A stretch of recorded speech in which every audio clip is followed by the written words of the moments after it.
حضرت رومی نے مثال دی ہے، وہ کہتے ہیں ایک بادشاہ کے پاس نا دروازے پہ ایک عورت مانگنے آئی، فقیر نہیں، بادشاہ کو پسند آئی، اس نے نکاح کر لیا۔ ابھی سویرے فقیر تھی، شام کو ملکہ بن گئی، 1 منٹ لگا۔ صبح فقیر تھی، مانگ رہی تھی، ہاتھ پھیلا رہی تھی، شام کو ملکہ بن گئی۔ بڑا اعزاز دیا بادشاہ نے، بڑا نوازا، 20 کنیزیں، کام کرنے والی، مال دولت سارا کچھ۔ لیکن وہ بی بی روز روتی، کبھی مصلی پہ بیٹھ کر روتی، کبھی قرآن پڑھ کے روتی، صبح سے شام تک 20 دفعہ کنیزیں دیکھتی تو روتی۔ بادشاہ نے حکم دے رکھا تھا کہ اس کے ابرو کا اشارہ ہو جائے تو جو یہ مانگے اسے دے دیا جائے، لیکن وہ روتی رہتی، وہ روتی رہتی، وہ روتی رہتی۔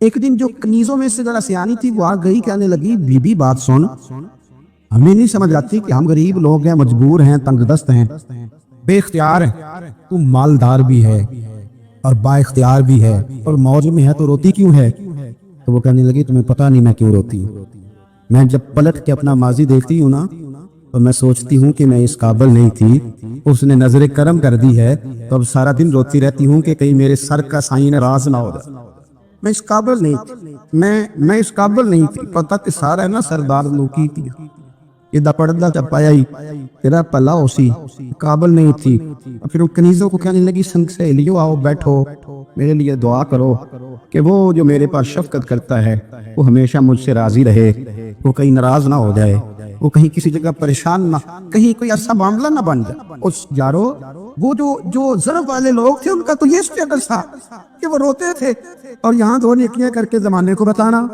2 خدمتیں کر کے تعریف مانگنا، اجر کا سوال کرنا۔ میرے رسول کریم علیہ السلام نے فرمایا صبح قیامت کچھ لوگ اللہ کے حضور حاضر ہوں گے، اے اللہ ہم حاجی تھے، نمازی تھے، سخی تھے، عبادت گزار تھے۔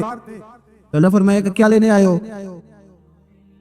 اللہ وہ مسجد بنائی، مدرسے میں تعاون کیا، فلاں شیخ کی نوکری کی، فلاں جگہ گئے، جلسہ کرایا، محفل کرائی، سرائے بنایا اور صاف پانی کا کنواں لگوایا، اور جناب ہم نے وہ فلانے کی تو اللہ فرمائے گا میرے لیے تھوڑی کی تھی، جاؤ جن کو دکھانے کے لیے کی تھی ان سے جا کے اجر مانگو، تمہارا تو خیال تھا بابا ہو جائے، بلے بلے ہو جائے، اور مٹی رہنا ہی ایمی قاضی بلے بلے، اج مٹی دے اٹھتے بندیا تے کل مٹی دے تھلے۔ عجیب بات کرتے ہیں صاحب لوگ۔ حضرت انس بن مالک حدیث کرا، میری طرح دیکھیے گا، حضرت انس بن مالک حدیث کرا بھی ہے، توجہ کرنا۔ کہتے ایک بی بی حضور کے پاس آئی، اپنا علاقہ چھوڑ آئی، آ کے کھڑی ہوئی تو اس نے کہا حضور میں خاندان بھی چھوڑ آئی ہوں، سسرال بھی، میکا بھی، ننیال بھی، ددیال بھی، میں ہر ایک کو چھوڑ آئی ہوں، میں جائیداد والی تھی وہ بھی چھوڑ آئی ہوں، مال دولت بھی چھوڑ، ایک میرا بیٹا تھا جوان وہ میں ساتھ لائی ہوں، سونیا یہ آپ کی نوکری کرے گا اور میں حضرت فاطمہ کی ڈیوٹی کروں گی، میں حضرت عائشہ کے برتن دھویا کروں گی، میں بھی نوکری کروں گی، حاضر ہے۔ فرماتے ہیں رسول پاک نے بچہ اصحاب صفہ میں رکھ لیا، اصحاب صفہ میں، اور بی بی کو نبی پاک صلی اللہ علیہ وسلم نے عورتوں کے ساتھ متعین کیا۔ حضرت انس کہتے ہیں وہ نوجوان بڑا پیارا، بڑا میٹھا، بڑا دھیما، بڑا وفاشار، وہ سبق اچھی طرح یاد کرتا، وہ نماز دلچسپی سے پڑھتا، وہ حضور کی باتوں کو غور سے سنتا، وہ رسیلا، وہ سنجیدہ، وہ کم گو، وہ میٹھا، وہ پیارا، کہتے ہیں بڑی دلکشا طبیعت، اس کی مقناطیسی سی شخصیت، طبیعت کھنچی چلی جائے اس کی طرف، بڑا حسین و جمیل وہ نوجوان۔ اس ماں بیٹے کے تذکرے ہونے لگے کہ بڑی جائیدادیں چھوڑ کے آئے، بڑے مال والے، انہوں نے بڑی قربانی دی ہے، ہر رشتہ ناتا توڑ کے رب رسول سے جرانہ لگایا ہے، اللہ بڑا بے نیاز ہے۔ وہ بچہ بیمار ہو گیا، شدید علیل ہوا۔ حضرت انس بن مالک فرماتے ہیں ہم قریب جا کے بیٹھے تیمارداری کرنے تو اتنا علیل ہوا کہ اس کا وجود کانپنے لگا۔ کہتے ہیں کچھ ہی دیر گزری تو اس نے کلمہ پڑھا، روح پرواز کر گئی، سننا روح پرواز کر گئی۔ کہتے ہیں نبی پاک صلی اللہ علیہ وسلم کو بلایا، حضور آئے تو آنکھوں میں آنسو، نبی پاک صلی اللہ علیہ وسلم نے سر پہ ہاتھ پھیرا اور پہلے حضور نے جملے ارشاد فرمایا تم غسل دو، کفن دو، میں خود اس کا جنازہ پڑھاؤں گا۔ پھر حضور نے فرمایا نہیں، اسے غسل نہیں دینا، ارادہ بدل گیا، پروگرام تبدیل ہو گیا، اسے غسل نہیں دینا، کفن نہیں دینا۔ حضور کیا کرے؟ فرمایا اس کی اماں کو جا کے بتاؤ، یہ نہیں فرمایا بلا کے لاؤ، اماں کو جا کے بتاؤ۔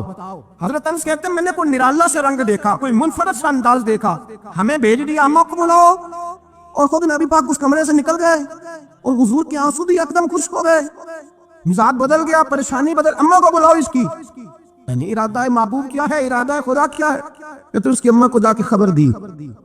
تو ماں کو تو بس کوئی اتنا بتا دے کہ بیٹا سائیکل سے گر گیا ہے، سائیکل سے گر گیا ہے۔ اما ساری رات سوتی نہیں۔ ایک شاعر نے کہا تھا، ایک مدت ہوئی میری ماں نہیں سوئی، میں نے ایک رات کہا تھا مجھے ڈر لگتا ہے، ایک رات کہا تھا مجھے ڈر لگتا ہے۔ یہ اپنے اپنے رنگ ہوتے ہیں، اپنا اپنا انداز ہوتا ہے۔ رمضان شریف کا مہینہ آتا تو میری اماں جی کہاں گری کا تیل منگاتی، چیزیں منگاتی ہیں، پھر زبردستی میں منع کرتا کہ اماں جی نہیں آپ کیا کر رہی ہیں، میں تو تیل ویسے بھی رقا میں استعمال کرتا ہوں، تو رگڑ رگڑ کے نہیں نہیں کتابیں بڑی موٹی ہیں، فلاں چیز بڑی موٹی، اس کا رنگ تھوڑا نرالا ہے، اور یہ جو ماں کا رنگ ہے نا، اس جیسا رنگ دوسرا ملتا بھی کوئی نہیں دنیا میں۔ یہ اپنی مثال آپ ہی ہے۔ اماں کو کہا تیرا بیٹا، اماں ذرا دوڑی، گری، پھر اٹھی، پھر گری، پھر اٹھی، پھر گری، روتی ہوئی آئی۔ کہتے ہیں پیچھے وہ روئی، لیکن جب بیٹے کی میت کے قریب آئی تو اب نہیں روئی۔ کہتے ہیں ہمارے چہروں پہ نظر دیر ڈال لی اور کہنے لگی تمہارا کلاس والا فوت ہو گیا، واقعی چلا گیا ہے؟ کہاں پردہ کر واقعی کہاں؟ کہتے اماں نا زمین پہ بیٹھی اور پہلے اس نے بیٹے کے پیر اٹھا کے چومے، پھر سینے پہ رکھے، پھر وہاں سے اٹھی اور ادھر آئی، سر سجدے میں رکھا اور دونوں ہاتھ اٹھا کے کہنے لگی اے اللہ میں دولت کے لیے ایمان نہیں لائی تھی، اے اللہ میں جائیدادوں کے لیے کلمہ نہیں پڑھا تھا، مولا میں تیری بارگاہ میں آئی تھی تو میں تیرے اور تیرے رسول کو مان کر آئی تھی، خدا بندہ میں نے میکے چھوڑ دیے، سسرال چھوڑ دیا، ننیال چھوڑ دیے، ددیال، وہ دشمن تھے سارے دین کے، چھوڑ کے آئی، میں نے آرزوؤں کا بڑا مکان بھی چھوڑا، خدا بندہ بیٹے نے جانا تھا، مجھے شکوہ کوئی نہیں، لیکن خدا بندہ اب میرے سارے کہیں گے کہ تو نے کلمہ پڑھا تھا تو تیرا بیٹا چلا گیا، اے اللہ کی اگر تو نے دل مسلم کی دل جوئی نہیں، تانا دیں گے بت کے مسلم کا خدا کوئی نہیں، اے اللہ میرا یقین کہتا ہے کہ اگر تو مارنے پہ قادر ہے تو زندگی دینے پہ بھی قادر ہے، خدا بندہ کافروں کو راضی نہ کر، وہ خوش ہو جائیں گے، وہ مجھ پہ تانے کسیں گے، پھپتیاں کسیں گے، اے عرش کے مالک رحمت کا دروازہ کھول، میں تیرے نبی کی بارگاہ ناز میں رہتی ہوں، نظر فرما۔ حضرت انس بن مالک فرماتے ہیں ایمان، یقین اور استقامت کے ساتھ اس نے جب دعا مانگی تو ہم نے مسجد نبوی کے صحن میں عجیب نظارہ دیکھا، ایک ماں نے دعا مانگی تو بیٹا اٹھ کے بیٹھ گیا، کہتے ہیں بیٹا اٹھ کے بیٹھ گیا، کلمہ پڑھ تو وہ اٹھ کے بیٹھا، ماں نے سینے سے لگایا اور ماں اور بیٹا اللہ نے لگانے لگے، لوگوں سنو قرآن بھی سچا، اسلام بھی سچا، اللہ بھی سچا، یہ مسجد نبی سچوں کا گھر، اور سب سے بڑھ کے اللہ کا رسول سچا، اللہ کے رسول سچے، محبوب سچے، مسجد میں رہنے والوں میں سب سے بڑھ کر سچے، رسول کائنات صلی اللہ علیہ وسلم کا دین سچا۔ فرماتے رسول پاک کو خبر دی تو محبوب نے مسکرا کے فرمایا میرے رب کی طاقتیں بڑی زیادہ ہیں، ان اللہ علی کل شیء قدیر، اللہ کی طاقت بڑی ہے، ایمان تھا، یقین، استقامت، بچہ اٹھ کے بیٹھ گیا۔ حضرت انس کہتے ہیں وہ حضور کے زمانے میں بھی حیات رہا، وصال ظاہری کے بعد حضرت ابو بکر کے زمانے میں بھی موجود رہا، عمر کے زمانے میں بھی موجود، حضرت عثمان کے زمانے میں اس کی ماں کا انتقال ہوا، اس نے اماں کو دفن کیا اور ماں کے بڑے عرصے کے بعد اس نے پردہ کیا، جب ہم اس کی طرف دیکھتے تھے نا، دیکھتے اس کی طرف تھے پر ہمیں اس کی اماں کا ایمان یاد آ جاتا تھا، ہمیں یقین۔ او بھائی ایک نوجوان تھا 12-14 سال کا، یہودیوں کا بچہ تھا، بخاری اکثر حضور کے پاس آیا کرتا، چھوٹے موٹے کام نبی پاک کے کر دیتا، اور کچھ بھی نہ ہوتا تو آگے بیٹھا رہتا، حضور کا چہرہ ہی دیکھتا رہتا، نبی کریم کا چہرہ ہی دیکھتا رہتا، خوش رہتا، حضور کی زیارت ہی کرتا رہتا۔ 2-3 دن وہ آیا نہیں، بخاری میں موجود ہے، حضور نے فرمایا معلومات کرو کیوں نہیں آیا، صحابہ نے عرض کی حضور بیمار ہو گیا۔ امام زرقانی نے لکھا ہے، فرماتے وہ بھی اپنے گھر میں نا روز دروازہ دیکھتا رہتا، اس کی ماں کہنے لگی بیٹا جن کا تو انتظار کر رہا ہے وہ مشکل سے آئے، ہمارا نہ مذہب کا رشتہ ہے نہ کسی اور کا، کیسے آئے؟ لیکن حضور نے فرمایا چلو چلتے ہیں۔ جب میرے نبی کریم علیہ السلام نے دروازے پہ دستک دی تو امام زرقانی کہتے ہیں کہنے لگا اماں سے کھولو دروازہ، مصطفیٰ کریم آ گئے، حضور آ گئے، والد نے دروازہ کھولا، نبی کریم اندر تشریف لائے، نبی پاک کا جو دست مبارک تھا نا وہ کستوری سے زیادہ مہکا کرتا تھا، کستوری سے زیادہ مہکتا، برف سے زیادہ ٹھنڈا ہوتا۔ کہتے ہیں نبی پاک اس کے پاس گئے تو اندر داخل ہوئے تو رونے لگا، حضور نہ سرانے والی سائڈ پہ بیٹھ گئے، اس کا سار اٹھا کے گود میں رکھا، اور جب اس کے بالوں میں حضور نے دست مبارک پھیرا تو اس کی ماں اور باپ کی آنکھوں میں بھی آنسو آ گئے۔ یہ انداز کرم غریبوں کے ساتھ، ہم غریبوں کے ساتھ۔ وہ ایک ہندو شاعر تھا تو وہ حضور کی نعتیں لکھتا تھا، تو کچھ مسلمان بھی بڑے ڈاڈے ہوتے ہیں نا، اس کو جا کہنے لگے نعتیں تو بڑی لکھتا ہے، کلمہ کیوں نہیں پڑھتا؟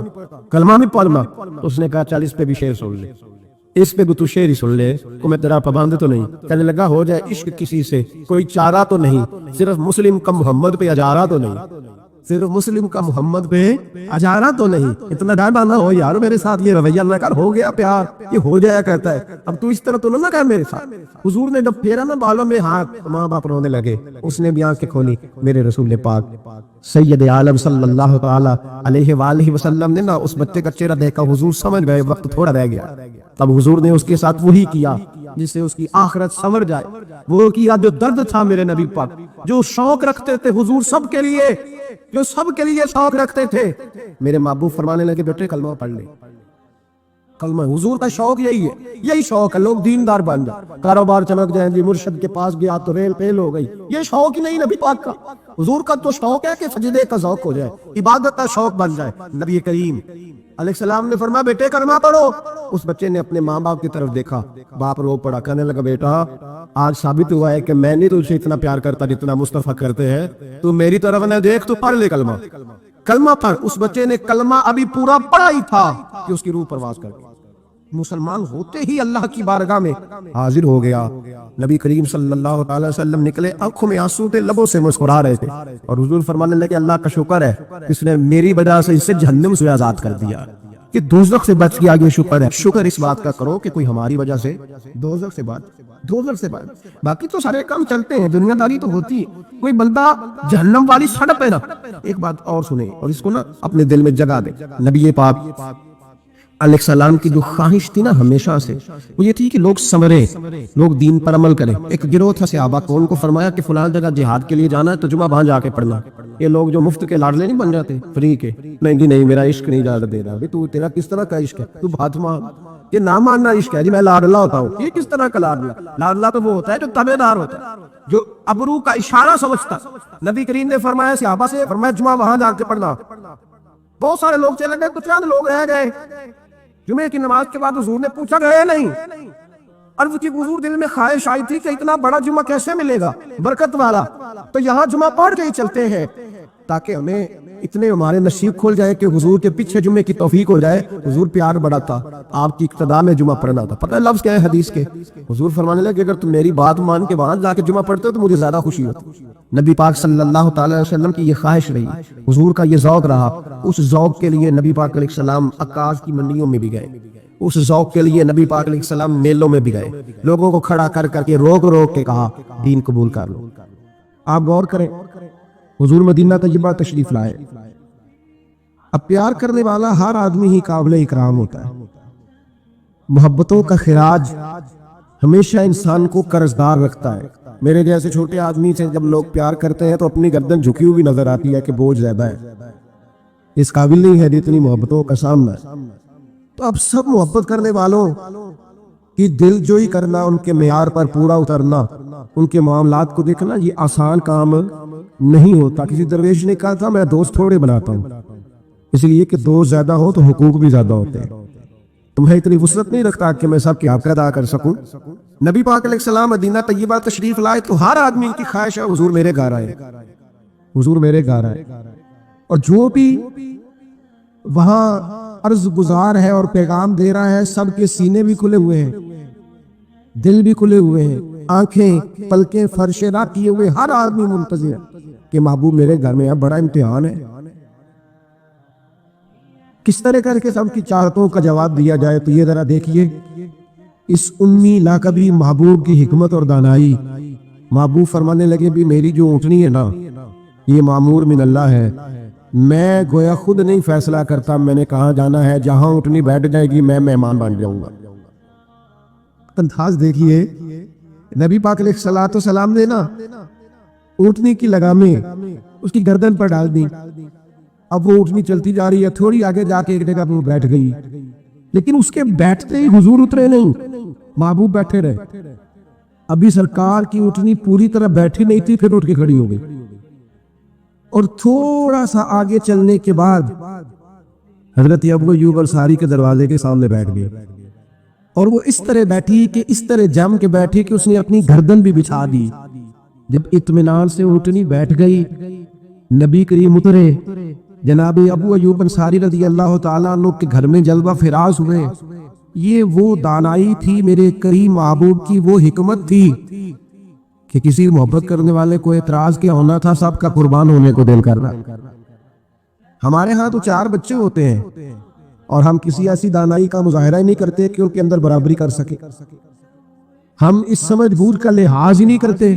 ہمارے ایک استاد تھے تو وہ اکثر کہا کرتے تھے، جن کو پڑھانے کی ڈیوٹی لگاتے ان سے کہا کرتے تھے کسی طالب علم سے چڑ نہ جانا، اسکول کے، کالج کے، مدرسے کے کسی بچے سے چڑ نہ جانا. تم اگر کسی سے چڑ گئے تو اس کا مستقبل خراب ہو جائے گا، اس لیے کہ تم ذاتی اناد پال لو گے. بچہ بڑا لائق ہے لیکن تمہارا فرما بردار نہیں. تم چڑ گئے ہو، تم بات بات پہ ڈانٹتے ہو، بالآخر وہ ساری تباہی ہو گئی، بدگمان ہو گیا. نبی پاک علیہ الصلوۃ والسلام امی ہیں لیکن یہ میرے محبوب کی نبوت کی اعلیٰ دلیل ہے. اللہ تعالیٰ نے محبوب کو حکمت، تدبر، دانائی، ہم دانا نہیں ہوتے، شعور نہیں رکھتے، فہم و فراست کا. وہ عارف رومی کہتے ہیں کہ ایک شخص بادشاہ تھا، اس نے خواب دیکھا. خواب میں دیکھا کہ اس کے سارے دانت ٹوٹ گئے. اس نے ایک معبر کو بلایا، تعبیر کرانے والے کو. اس سے کہا اس کی تعبیر کیا ہے؟ اس نے کہا جناب اس کی تعبیر یہ ہے کہ آپ کے سارے رشتہ دار آپ کی زندگی میں فوت ہو جائیں گے. اب وہ بادشاہ اتنا ناراض ہوا، اس نے تعبیر کرنے والا بھی قتل کروا دیا. اس نے کہا وہ بھی کوئی زندگی ہے جس میں نہ بھائی ہو، نہ بہن ہو، نہ بچے ہو، نہ بیوی ہو، نہ ماں ہو، نہ باپ، مروا دیا. ایک اور آدمی تعبیر کرنے والا تھا پر وہ دانا بھی تھا. اس کو بلایا اور بلا کر بادشاہ نے کہا میں نے خواب دیکھا ہے، خواب میں میرے سارے دانت ٹوٹ گئے، تعبیر بتائے. تو کہنے لگا بادشاہ مبارک ہو، اس کی تعبیر یہ ہے کہ اللہ تعالیٰ خاندان میں سب سے لمبی عمر آپ کو عطا فرمائے گا.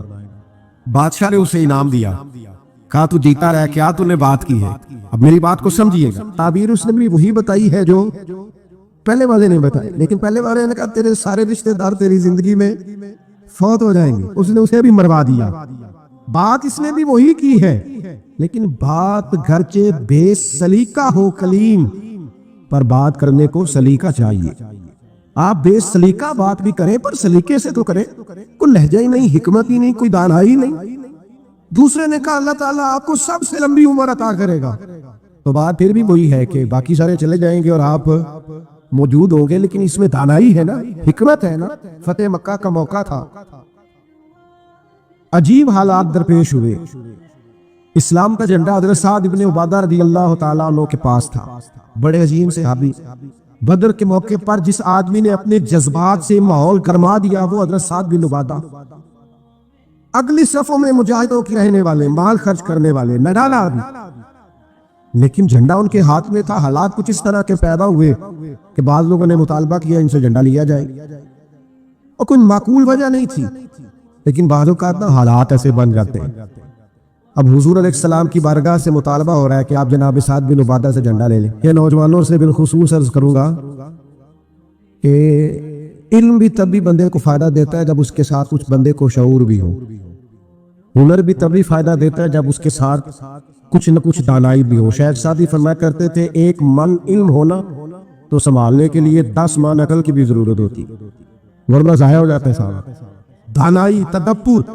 یہ دیکھیے امی لقبی محبوب سے ہم نے دانائی سیکھنی ہے، تدبر سیکھنا ہے، فہم و فراست سیکھنی ہے.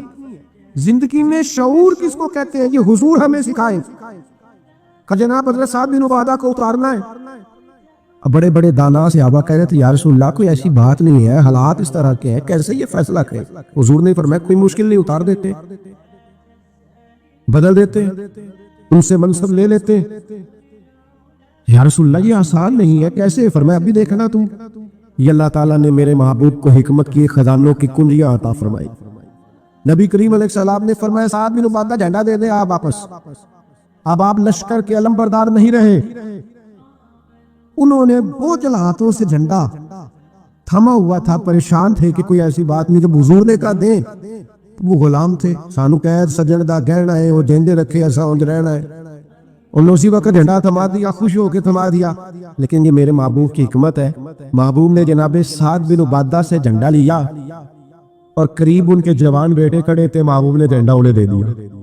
فرمایا کمان تیرے ہاتھ میں ہے. باپ کا قد اس وقت 10 فٹ زمین سے اونچا ہو جاتا ہے جب اس کا بیٹا اس کی جگہ پہ بیٹھ جاتا ہے. وہ کہتا ہے میری فکر گئی، میں اب بے فکر ہوں. جب انہی کے بیٹے کو وہ منصب ملا تو اب حضرت سعد بن عبادہ کے چہرے کی کیفیت یہ تھی کہ وہ گویا اپنی آنکھوں اور اپنے چہرے سے بتا رہے تھے میں تو خود جھنڈا پکڑ کے اتنا راضی نہیں تھا جتنا اپنے بیٹے کے ہاتھ میں دیکھ کے راضی۔ یہ آپ تدبر سیکھیں دن۔ میں اپنے نوجوانوں کو دیکھتا ہوں جذباتی مزاج، بھاگتے دوڑتے بے چین پریشان الجھے ہوئے۔ ابھی میں ملک سے باہر تھا، میرے ساتھ اکثر ایسے ہوتا ہے، بیرون ملک جو لوگ ہوتے ہیں نا وہ زیادہ پریشان ہوتے ہیں پاکستان کے حالات کو لے کر، وہ زیادہ خبریں دیکھتے ہیں۔ ایک صاحب مجھ سے کہنے لگے پاکستان کے حالات، میں نے کہا بالکل ٹھیک ہے، پھر اتار چڑھاؤ ہے، زندگی کے ساتھ چلتا ہے، بے چینی نہیں، بے قراری نہیں، الجھاؤ نہیں، ہر وقت کا اضطراب نہیں، دانائی، تدبر، حکمت، معاملہ فہمی، یہ ہمیں ہمارے رسول پاک نے عطا فرمائی۔ آپ اپنی زندگی کو سلیقے سے گزاریں، قیمتی بنائیں۔ آپ اپنے وجود سے بڑا کام لے سکتے ہیں، لیکن کیا ہے، دانائی نہیں ہے، جذباتی مزاج اور جذباتی پن ہماری طبیعتوں کا حصہ ہے۔ جذباتی فیصلے، جذباتی باتیں۔ ہمارے دیہاتوں میں چودھری فیصلہ کس کے حق میں کرتے ہیں؟ جو پہلے آ جائے۔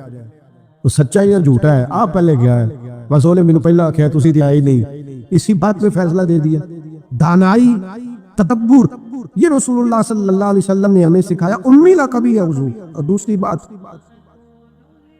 انسان کے پاس جو سب سے قیمتی چیز ہوتی ہے نا، وہ اس کا کردار ہوتا ہے۔ آپ نے زندگی میں نقوش کیا چھوڑے؟ آپ جہاں رکے، جہاں بیٹھے، یہ ایسا تو نہیں زندگی میں کہ یہ 10 دوست پرانے، یہ 10 دوست آج کل کے ہیں اور ان کے درمیان بھی غیبتیں جاری ہے، بس کام ختم ہونے کے قریب ہے، اور پھر اس کے بعد اور کوئی 4 دوست ہم تلاش کریں گے۔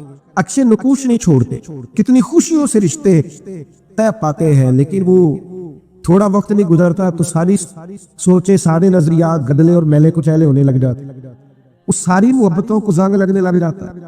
عظمت کردار، بلندی، آپ کے افکار، آپ کا اچھا گمان، آپ کی سوچیں، آپ حیران ہوں گے اللہ تعالیٰ نے نبی پاک کا وجود ہی معجزہ بنایا ہے، لیکن جب حضور کے اپنوں نے دلیل مانگی نا، اپنوں کو مطمئن کرنا بڑا مشکل کام ہوتا ہے۔ قریبیوں نے دلیل مانگی، قریش مکہ نے، کہ آپ نبی ہے تو دلیل دیں۔ نبی پاک علیہ السلام نے اپنے اپنوں کو معجزہ نہیں دکھایا، بلکہ قرآن مجید فرماتا ہے کہ محبوب نے کہا فَقَدْ لَبِثْتُ فِيكُمْ عُمَرًا مِّن قَبْلِهِ أَفَلَا تَعْقِلُونَ۔ میں کوئی باہر سے نہیں آیا، میں نے اپنی اس سے پہلے کی ساری عمر تمہارے درمیان گزاری ہے، 40 سال یہاں گزارے، اپنے ماں کی گود میں بھی، نانا کے کندھوں میں بھی، جناب ختیجہ کا دولہا بن کے بھی، بیٹیوں کا باپ بن کے بھی، میں نے سارا وقت تمہارے بیچ گزارا۔ افلا تعقلون، تمہیں عقل نہیں؟ وہ محبوب ان سے فرما رہے ہیں کہ میری جیسا سچا ہے تو لا کے دکھاؤ، باہر سے نہیں آیا تمہارے درمیان رہا۔ یار یہ مشکل کام ہوتا ہے، چاروں جانب ماحول خراب اور بندہ پھر ٹھیک رہے۔ اکثر لوگ تو اپنے بچے کی غلطی نہیں نکالتے، کہتے دوستوں نے خراب کر دی، اماں کہتی ہے منڈا میرا ٹھیک سی، دوستوں نے خراب کرتا ہے۔ میں نے کہا چلے اچھی طرح سے سوچ لے، ہو سکتا ہے دوست ٹھیک ہو، آپ کے بچے نے سارا ماحول گڑبڑ کر دیا ہو۔ یہ جان چھڑانا تو آسان ہے، لیکن سارے ماحول کے اندر کردار کی عظمت۔ جب نبی پاک علیہ السلام نے مختلف بادشاہوں کو خطوط لکھے نا کہ اسلام قبول کر لو، تو کیسر روم کو بھی خط لکھا۔ کیسر سیانا آدمی تھا، سیانے لوگ جو ہوتے ہیں وہ زمینی حقائق دیکھتے ہیں، جذباتی فیصلے نہیں کرتے، وہ معاملہ فہم ہوتے ہیں۔ آج کل جس طرح میں اور آپ ہیں نا تصویروں کے اندر زندگی گزار رہے ہیں، لائکس، ویوز، کمنٹس، اسی پر زندہ ہے، لوگ ان پر وقت نہیں گزارتے۔ اس سمجھدار لوگ، کیسے روم کے پاس میرے محبوب کا خط گیا، اس نے فوراً نہیں فیصلہ کیا، کہنے لگا کوئی، ورنہ بہت سارے ایسے بدبخت بھی تھے معاذ اللہ جنہوں نے حملے کی تیاری شروع کر دی، ہمیں خط لکھا ہے اسلام قبول کرو ہم حملہ کریں گے، لیکن یہ سیانا آدمی تھا۔ اس لوگوں سے کہا یہاں اگر کوئی سردار آیا ہوا ہو نا، مکے کا تجارت کی غرض سے سردار آیا کرتے، کوئی سردار آیا ہوا ہو تو میری ملاقات کراؤ۔ جناب ابو سفیان ابھی مسلمان نہیں ہوئے تھے اور ہر جنگ میں قریش مکہ کی لیڈ وہ کرتے تھے، وہ ان دنوں وہاں گئے ہوئے تھے، تجارت کی غرض سے بلا لیا۔ اب کیسر نے سامنے کھڑا کیا، بخاری شریف سے لے کر کتب سیرت میں تمام جگہ کتب احادیث میں آپ کو الفاظ کے اختلاف کے ساتھ لیکن مفہوم ایک ہی یہ روایت ملے گی۔ کیسر نے سوال کرنے شروع کیے جناب ابو سفیان سے، پہلے پوچھا آپ کون ہے؟ کہا میں سردار ہوں۔ کوئی رشتہ؟ کہنے لگے جس محبوب نے آپ کو خط لکھا ہے میں رشتے میں چچا ہوتا ہوں۔ کہنے لگے بتائیے اس محبوب نے دعویٰ نبوت کیا ہے، ان کے خاندان میں ماضی قریب میں کسی اور نے بھی کیا؟ کہا نہیں۔ کہا کوئی بادشاہ گزرا ہو ان کے خاندان میں قریب قریب کا؟ کوئی نہیں۔ کہا یہ بتائیے ان کے ماننے والے امیر ہیں کہ غریب؟ تو ابو سفیان کہنے لگا ماڑے ماڑے بندے، ماڑے ماڑے بندے۔ میں آپ مجھ سے ناراض نہ ہوئیے گا، لیکن محفل میلاد میں بھی ماڑے ماڑے بندے آتے ہیں، سیاسی سماجی لوگ بھی آتے ہیں کسی سے ادھاری ٹوپی لے کے، ان کا خیال ہوتا ہے چلو میلاد کی محفل کی بھی قیادت جلدی سے ہم لے لیں، جلوس بھی جلدی سے قبضہ کر لیں، کل کل لوگوں کو پاس بھی جانا ہے الیکشن کے دنوں، لیکن غریب میں۔ پر ہمارا حال یہ ہوتا ہے کہ جس کو 35 سال ہو گئے فجر کی اذان پڑھتے وہ بیچارہ میلاد کی محفل کی بھی صدارت نہیں کر سکتا۔ وہاں بھی جن کے ہاتھوں میں نوٹوں کی رتیاں اچھی ہوں ان کی سیٹیں اگلی ہوتی۔ یہ ذوق ٹھیک نہیں، یہ اس محفل کے وقار کے حق میں نہیں، یہ بات یہ بڑی بلند و بالا محفل، اس کا معیار اور ہونا چاہیے۔ پوچھا سردار نے ابو سفیان بتائیے ماننے والے کون ہے؟ کہ غریب غریب۔ فرمایا یہ بتاؤ تمہاری کبھی ان سے جنگ بھی ہوئی ہے؟ کہ ہوئی ہے۔ نتیجہ کیا نکلا؟ کبھی ہم فتح یاب ہوئے کبھی وہ۔ کہنے لگا اچھا یہ بتائیں ان کے ماننے والے گھٹ رہے ہیں بڑھ رہے ہیں؟ ابو سفیان کہنے لگا جی بڑھ تو روز بروز رہے ہیں، اور نتیجہ خیز ہو رہی ہے دعوت۔ اس نے کہا اچھا یہ بتائیں جنہوں نے دعوی نبوت کیا ہے کیا کبھی انہوں نے جھوٹ بھی بولا ہے؟ ابو سفیان کہتے ہیں کہ میں ایک منٹ کے لیے سوچ میں مخالف تھا نا، مخالف رائے دے رہا تھا، لیکن میرے دل کے اندر سے آواز آئی معاذ اللہ میں انہیں جادوگر کہوں، شاعر کہوں، ساحر کہوں تو شاید کوئی شخص میری بات پر توجہ دے، پر نبی پاک نے جھوٹ بولا یہ تو مانے گا کوئی نہیں۔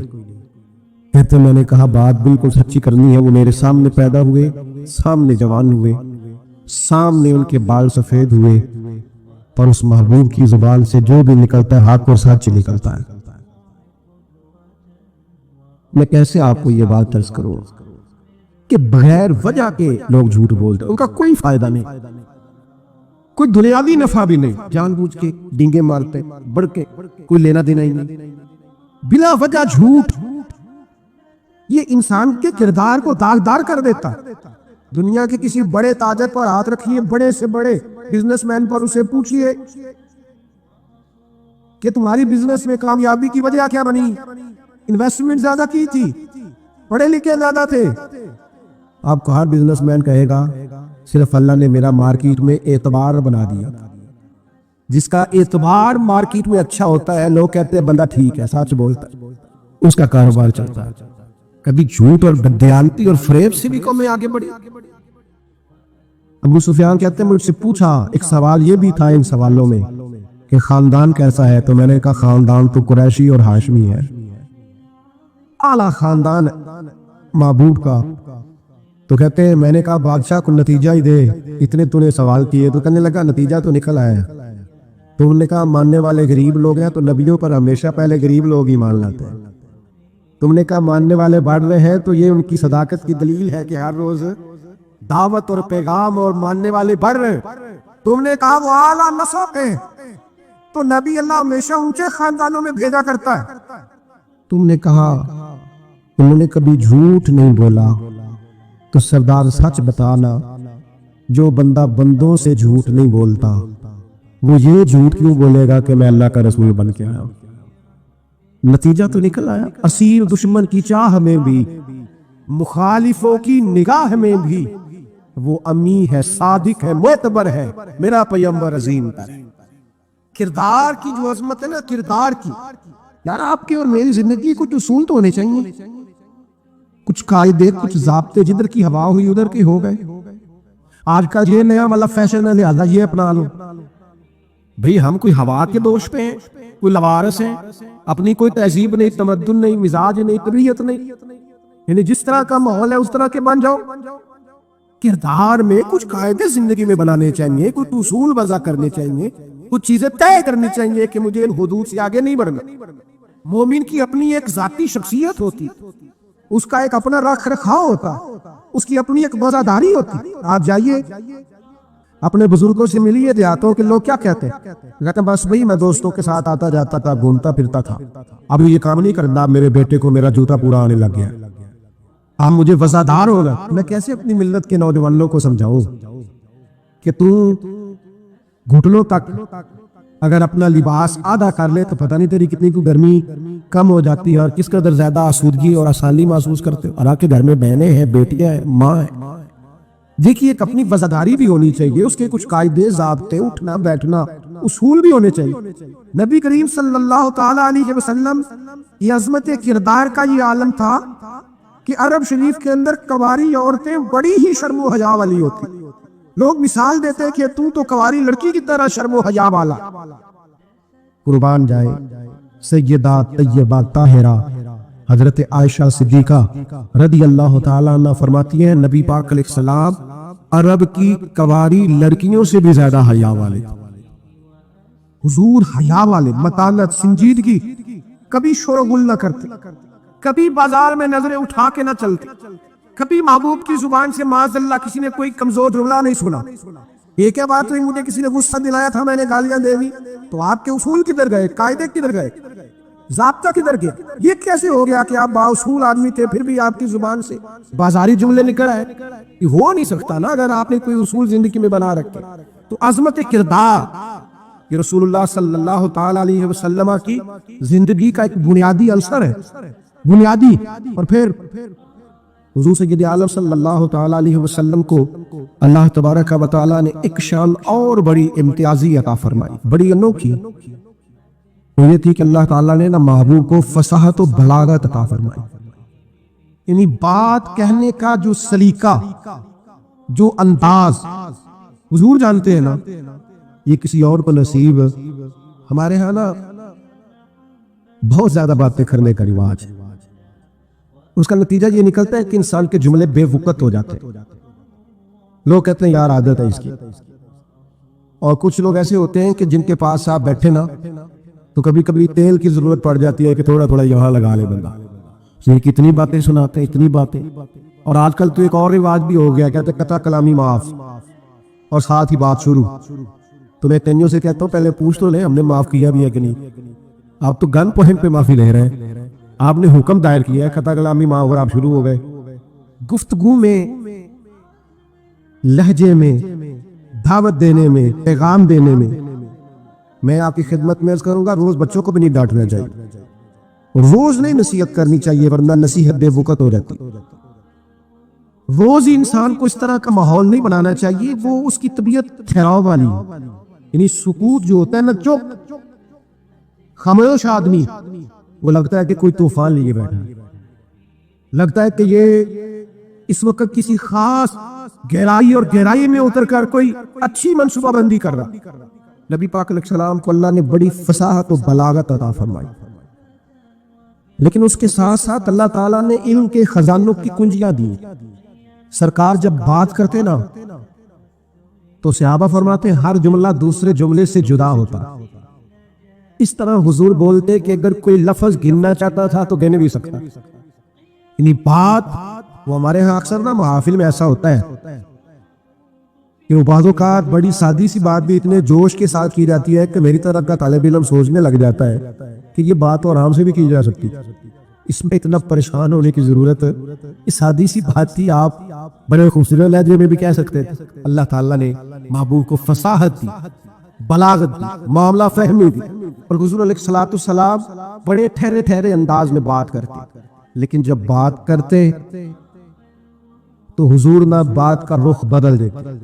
یعنی بندہ سوچ رہا ہے اس راستے جانے کی, لیکن کریم کی حکیمانہ بات بندے کا راستہ چینج کر دیتی. وہ بالکل انسان ڈائریکشن بدل لیتا کہ نہیں یار یہ راستہ ٹھیک ہے. اب بات کو سمجھیے گا, ایک ہوتا ہے بندے کے پاس مال نہیں تو وہ فقیر ہے.